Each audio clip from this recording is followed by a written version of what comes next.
Buenos días, estimado docente. Nuestro grupo está integrado por Paula Barba, María José Chunga y mi persona, Christopher López. Los temas a tratar el día de hoy son sobre las lipoproteínas, las hiperlipidemias y por último la enfermedad aterosclerótica, con sus respectivas pruebas de laboratorio, sus valores normales e importancia como predictor de enfermedad aterosclerótica. A continuación, mis compañeras y yo les vamos a hablar a fondo sobre estos temas.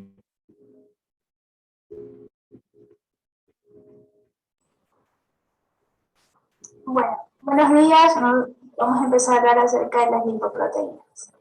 La función de las lipoproteínas es empaquetar los lípidos insolubles en el medio acuoso del plasma y transportarlos desde el intestino y el hígado a los tejidos periféricos, y desde estos devolver el colesterol al hígado para su eliminación del organismo en forma de ácidos biliares fundamentalmente.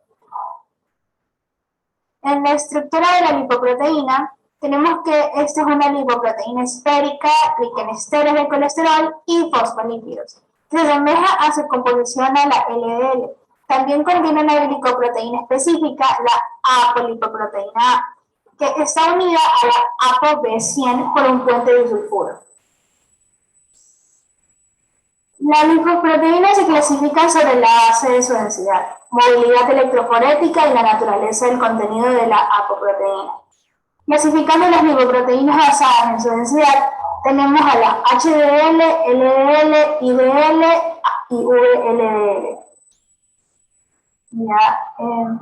Las lipoproteínas de alta densidad, que son las HDL, se conocen a veces como un buen colesterol, porque las altas concentraciones de esta lipoproteína corresponden generalmente a vasos sanguíneos más sanos y más poco arriesgados de aterosclerosis.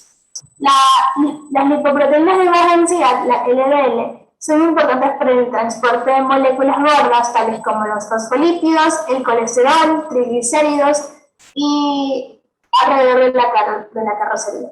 Se conoce a veces como un colesterol malo, porque las concentraciones elevadas de LDL son un indicador para una enfermedad subyacente, tal como aterosclerosis y otras enfermedades cardíacas. Las lipoproteínas intermedias de la densidad, las IDL, estas proteínas no están generalmente presentes en la sangre al ayunar. Las lipoproteínas de muy baja densidad, la VLDL, son responsables del transporte del triglicérido sintetizado del hígado al tejido adiposo para el almacenamiento. La densidad de los kilomicrones es menos de 0.95 gramos sobre mililitros y tiene enlaces de diámetro a partir de 100 a 1000 nanómetros. En un individuo sano se compone de glicerol de aproximadamente 84%, fosfolípido del 7% y de la proteína al menos de 2%.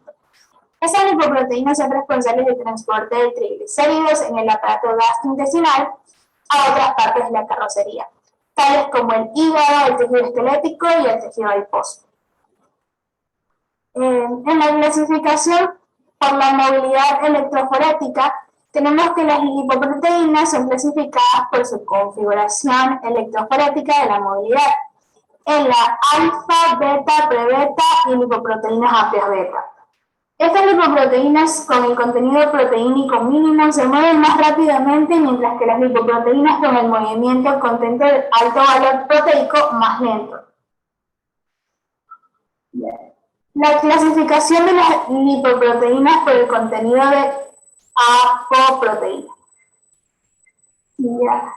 Estas lipoproteínas también son clasificadas por el contenido de su naturaleza, conocido como el cerebro del sistema de la lipoproteína. Las apolipoproteínas regulan muchos procesos de remodelado y de absorción. Con la ayuda de las enzimas o de las proteínas específicas del complejo ATA en la membrana celular, las lipoproteínas se dirigen al sitio metabólico. Las apolipoproteínas se clasifican ampliamente en A, B, C y E. La HDL consiste sobre todo en la apolipoproteína A, mientras que la LDL y la VLDL consisten sobre todo en la alipoproteína B. Continuamos con el metabolismo de la partícula de la lipoproteína. Este puede ocurrir vía el camino exógeno y el endógeno, dependiendo si la fuente de origen es dietética o hepática. Los caminos metabólicos exógenos y endógenos de lipoproteína se contornean abajo. Ya.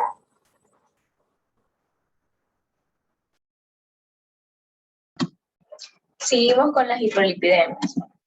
Las hiperlipidemias es un trastorno hereditario que provoca niveles tanto de colesterol como de triglicéridos altos en la sangre. Cuando el nivel es muy alto, esta sustancia puede depositarse en las paredes de los vasos sanguíneos y limitar la irrigación sanguínea, lo cual puede poner al paciente en peligro de desarrollar una enfermedad cardíaca o un derrame cerebral. Siguiente. Las hiperlipidemias se pueden clasificar de 5 tipos. La hiperlipidemia tipo 1 o hiperkilomicronemia o hipertrigliceridemia exógena. Este tipo de alteración se produce por una acumulación de kilomicrones con el siguiente aumento de los triglicéridos plasmáticos. El tipo 2A o hipercolesterolemia familiar, esta afección se produce por una acumulación de lipoproteínas de baja densidad y en consecuencia de colesterol. La que causa este desorden es una alteración genética en el receptor de LDL o colesterol malo, ya que este participa en el metabolismo de degradación de LDL. La tipo 2B o hiperlipidemia combinada familiar está caracterizada por la acumulación combinada de LDL y VLDL, que esta es la lipoproteína de muy baja densidad. Esta lleva al aumento del colesterol y triglicéridos plasmáticos, y esta condición ha sido encontrada como la forma genética más común en parientes de pacientes que han sufrido un infarto miocardio. La tipo 3 o dislipoproteinemia familiar presenta una acumulación atípica de una lipoproteína de densidad intermedia, debido al metabolismo de la VLDL de la cual deriva, la cual va a producir una acumulación de colesterol y triglicéridos. La tipo 4 o hipertrigliceridemia familiar está asignada por la acumulación de VLDL y por tanto tiene triglicéridos y colesterol aumentado. Existe una predisposición genética que se combina con factores dietéticos, tanto el colesterol sérico aumenta levemente, pero los triglicéridos lo hacen de forma moderada. Y por último, la tipo 5 o hipertrigliceridemia mixta, la cual está causada por defectos severos relacionados con el déficit de aproproteína C2 o la lipasa lipoproteica periférica, y por sobreexpresión de lipoproteína C3. Con mayor frecuencia, la deficiencia de la proteína C2 que le da la lipoproteína lipasa, la cual aumenta la VLDL y los kilomicrones. Siguiente. Las causas de la lipoproteína. Esta es causada por una dieta que contiene demasiado colesterol y grasa. Esta se puede encontrar en la carne, en el queso, en las cremas, en los huevos y mariscos. O también cuando el hígado produce demasiado colesterol y grasa, o ambos. La clasificación de las causas se dividen en primarias y secundarias. En las primarias tenemos cuando se debe a una alteración propia del metabolismo de las grasas, las cuales se transmiten hereditariamente con mayor o menor penetrancia, y también cuando se deben a una alteración propia del metabolismo de las grasas. Y secundarias cuando se produce como consecuencia de otra enfermedad o de la toma de determinados medicamentos. Hay numerosas enfermedades que cursan con hiperlipidemia, como la diabetes mellitus descompensada, el hipotiroidismo, el síndrome nefrótico, entre otros. ¿Cómo diagnosticar una hiperlipidemia? Para establecer el diagnóstico de las hiperlipidemias es necesario realizar una extracción de sangre con un ayuno previo de mínimo de 12 horas. Se detecta por medio de un análisis sencillo de sangre en el cual se va a medir el nivel de colesterol y de triglicéridos. Los adultos saludables deben de realizarse un análisis como este cada 5 años, por lo menos a partir de los 20 años. Y si el paciente posee antecedentes familiares que contengan el colesterol elevado y otros factores de riesgo como enfermedades cardíacas, es posible que este análisis sea de mayor frecuencia que deben de realizarse. Para el diagnóstico nosológico son necesarios, además de la historia familiar, los niveles lipídicos plasmáticos, la función de RLDL, que es el receptor de lipoproteína de baja densidad, y métodos de diagnóstico genético. Siguiente. ¿Cuál es el tratamiento de una hiperlipidemia? Bueno, seguimos con la fisiología. La fisiopatología de las hiperlipidemias se dice que la lipoproteína se puede clasificar en dos, tanto en ricas en triglicéridos como en ricas en colesterol. Las ricas en triglicéridos son los kilomicrones, y entre otras que hablaremos más adelante. El kilomicrón es una lipoproteína de mayor tamaño, la cual está formada por triglicéridos exógenos del 90 al 95% provenientes de la dieta, y tienen como función el transporte de triglicéridos. Otras lipoproteínas que son ricas en triglicéridos están las VLDL, que es la lipoproteína de muy baja densidad.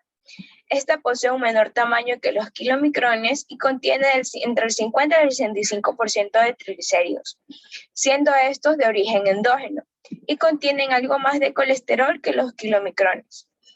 Estos transportan triglicéridos sintetizados por el hígado a los tejidos periféricos. Estas lipoproteínas de muy baja densidad son precursoras de otras, como las de densidad intermedia y las LDL. En el segundo grupo tenemos lo que es las ricas en colesterol, en las que están las lipoproteínas de baja densidad o LDL, que estas son de menor tamaño que las ricas en triglicéridos. Poseen del 35 al 45% que son de colesterol esterificado. Estos transportan el colesterol desde el hígado a los tejidos periféricos y contribuyen a generar la aterosclerosis, al ser captados por los macrófagos del espacio endotelial, formándose así las células espumosas y posteriormente las estrías grasas. Y para finalizar, las lipoproteínas de alta densidad. Son las más pequeñas de todas las lipoproteínas, son ricas en colesterol y fosfolípidos y transportan el colesterol desde los tejidos periféricos hacia el hígado, las cuales ejercen una acción antiaterogénica tanto por el transporte reverso como por sus propiedades antioxidantes.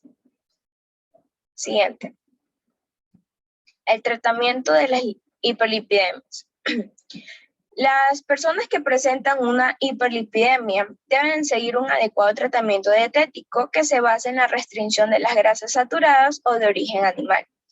Tendrá que tomar productos lácteos desnatados, comer queso fresco en lugar de curado, no consumir productos de bollería, evitar las carnes, los derivados del cerdo, así también como las mantequillas, margarinas y natas. Ciertos medicamentos pueden bajar el colesterol LVD y los triglicéridos o subir el colesterol LAD, las cuales van a llevar el colesterol lejos de la célula hasta llegar al hígado. En los tratamientos dietéticos, como se mencionó, están los tratamientos dietéticos basados en la restricción de las grasas saturadas y la limitación de las grasas saturadas. El tratamiento farmacológico son aquellos derivados de los ácidos fíbricos, el inhibidor de la absorción del colesterol y las resinas secuestradoras de ácidos biliares. De continuación, mi compañero. Bueno, yo les voy a hablar sobre la enfermedad aterosclerótica. La aterosclerosis, la aterosclerosis es una enfermedad determinada por las placas irregulares que se encuentran en la capa íntima de las arterias de grande y mediano calibre. La lesión fundamental se denomina ateroma, placa ateromatosa o placa de fibrograsa, y está compuesta en su mayoría por colesterol y ésteres de colesterol que se acumulan en su centro. A esto los cubre una capa de fibrograsa, por lo que toma volumen y aumenta de tamaño hacia la luz arterial, afectando a su circunferencia. Al principio de este padecimiento, las placas de fibrograsa se encuentran en lugares determinados de la arteria, pero mientras estas progresan se hacen más numerosas y llegan a ocupar grandes extensiones. Se considera la aterosclerosis como una reacción inflamatoria crónica de la pared arterial que tiene su génesis en alguna forma de lesión endotelial. Pudiera resumirse el mecanismo patogénico de la aterosclerosis como una respuesta inflamatoria crónica a la pared vascular a diversos fenómenos que comienzan con la vida, catalizados por muchos mecanismos que contribuyen a la formación y a la evolución progresiva de la placa de ateroma, tales como las alteraciones funcionales del endotelio, el depósito y oxidación de los lípidos y la proliferación de las células musculares lisas, el depósito de la matriz extracelular y por último la trombosis. En la literatura universal se ha descrito varios factores de riesgo relacionados con la aterosclerosis. Dentro de los más representativos tenemos a los tradicionales y a los emergentes. Los primeros se dividen a su vez en modificables y no modificables. En los no modificables tenemos la edad, el sexo y la genética, y en los modificables tenemos las dislipidemias, la hipertensión, la diabetes, la obesidad, el tabaquismo, la malnutrición y por último el alcoholismo. Dentro del grupo emergente están el fibrinógeno, la resistencia a la insulina, tolerancia a la glucosa alterada, la hiperglucemia, la hiperhomocisteinemia, agentes infecciosos, los focos de inflamación, la hiperuricemia y otros más. Muchos de estos factores de riesgo son responsables de una alta morbilidad y mortalidad. Casi siempre se asocian a diferentes enfermedades cardiovasculares y cerebrovasculares que tantas vidas cobran en la actualidad. Tenemos el perfil lipídico como una prueba de laboratorio. El perfil lipídico es un examen de sangre utilizado para evaluar el riesgo de desarrollar enfermedad cardiovascular producto de un trastorno en el metabolismo de los lípidos. Esta alteración contribuye en hábitos poco saludables como una mala dieta, el sedentarismo, el tabaquismo y por último el alcoholismo, en personas que son susceptibles genéticamente. Los lípidos son un conjunto de grasas y de sustancias relacionadas que representan constituyentes importantes de las células y aseguran una fuente de energía. El perfil lipídico mide la concentración de alguna de estas sustancias en la sangre. Los lípidos principales del organismo son el colesterol y los triglicéridos, que son transportados mediante unas partículas conocidas como lipoproteínas.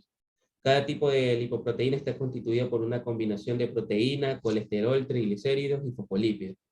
Las partículas que se evalúan en el perfil lipídico se clasifican en lipoproteínas de alta densidad, lipoproteínas de baja densidad y lipoproteínas de muy baja densidad. Un perfil lipídico suele incluir colesterol total, que mide el colesterol presente en todas las partículas lipídicas, el colesterol HDL, que mide el colesterol transportado por las partículas HDL, a menudo conocido como colesterol bueno, ya que las HDL transportan el exceso de colesterol hacia el hígado para que se elimine. El colesterol LDL, que mide o calcula el colesterol transportado por las partículas LDL, también se la conoce como colesterol malo porque hace que el exceso de este colesterol se deposite en las paredes de los vasos sanguíneos, contribuyendo a la aterosclerosis. Normalmente la cantidad de CLDL se calcula a partir del colesterol total, del CHDL y de los triglicéridos. También tenemos los triglicéridos, que miden la cantidad total de triglicéridos en las partículas lipoproteicas. La mayor parte se encuentra en las partículas VLDL. Además, en el perfil lipídico suele incluirse información adicional obtenida a partir de los resultados de las pruebas comentadas anteriormente. Tenemos al colesterol VLDL, que se obtiene dividiendo los triglicéridos entre 5, asumiendo que la composición de las partículas VLDL es normal. También tenemos el colesterol no HDL, el cociente de colesterol sobre CHDL. En los valores o parámetros normales, en un perfil lipídico tenemos al colesterol HDL, que siempre tiene que ser entre 40 y 60 miligramos por decilitro. Los niveles más altos de colesterol HDL están asociados con un menor riesgo de desarrollar enfermedad cardíaca, ya que esto se lo conoce como el colesterol bueno. También tenemos el valor normal, siempre tiene que ser de 100 miligramos por decilitro del colesterol LDL. El colesterol VLDL tiene que ser entre 2 y 30 miligramos por decilitro y el colesterol total menor de 200 miligramos por decilitro. En los triglicéridos también tiene que ser de menor a 150 miligramos por decilitro. Todas estas mencionadas anteriormente, si están en aumento, el riesgo de formación de placas de ateromas es muy probable, ¿no? Entonces, las cuales se forman por la acumulación de grasas en las arterias y obstruyen los vasos sanguíneos, disminuyendo el flujo de la sangre y aumentando el riesgo de contraer una enfermedad aterosclerótica o aumentar los factores de riesgo como son la hipertensión. También puede causar otras enfermedades o padecimientos como un infarto o un accidente cerebrovascular.